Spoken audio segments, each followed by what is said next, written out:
I couldn't stop thinking about what had happened. All through lectures, I sat staring at my notes, hearing that door slam in my head again and again. Room 13. The scratches on the wood. The way the warden appeared out of nowhere, shutting it before I could step inside. And then in the morning, the scratches were gone. The door looked untouched, polished, perfect. When I asked my roommate, she frowned. "What are you talking about? There are only 12 rooms here." I laughed it off, but inside, I was shaking. The whole day, it was like my brain wouldn't shut up. What was behind that door? Why had the warden stopped me? Why was I the only one who could see it? By night, I had made my decision. The hostel grew quiet, everyone asleep. But I lay awake, staring at the ceiling, waiting for the perfect moment. Finally, I slipped out of bed and into the corridor. The silence was thick, pressing against my ears. The dim lights buzzed faintly above. And there it was again. Room 13, the number crudely scratched into the wood, waiting for me. I hesitated only a moment before pushing it open. The smell hit me instantly.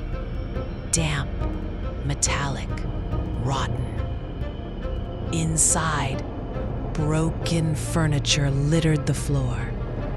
Dust choked the air. And then I saw the walls, covered in scratches. Dozens, hundreds of them. Long, desperate claw marks, like people had tried to dig their way out. My flashlight trembled as I followed the marks. And that's when I saw the words, carved deeper than the rest. "Don't trust him." I froze. My mind went blank. Suddenly, whispers filled the room. At first, soft and distant. Then, clearer, louder. They were calling my name. And then, among them, I heard it. A voice I recognized. Calm, familiar. The warden. I spun around, but the room was empty. The corners grew darker, stretching unnaturally. And in those shadows, I saw them. Figures, thin, pale, their heads tilted unnaturally. They stood motionless, staring. I stumbled back, reaching for the door, but it slammed shut behind me with a deafening bang. My phone flickered, and then slow clapping filled the room. I pressed against the wall, my breath sharp, chest heaving. The clapping grew louder, closer. My flashlight flickered again, and for the briefest second, I saw a tall shadow on the wall. Broad shoulders, a familiar stance. The warden. But when the light steadied, there was nothing. "Who are you?" I whispered. My voice shook. Silence. And then, in the faintest whisper, right at my ear, "You don't belong here." I screamed.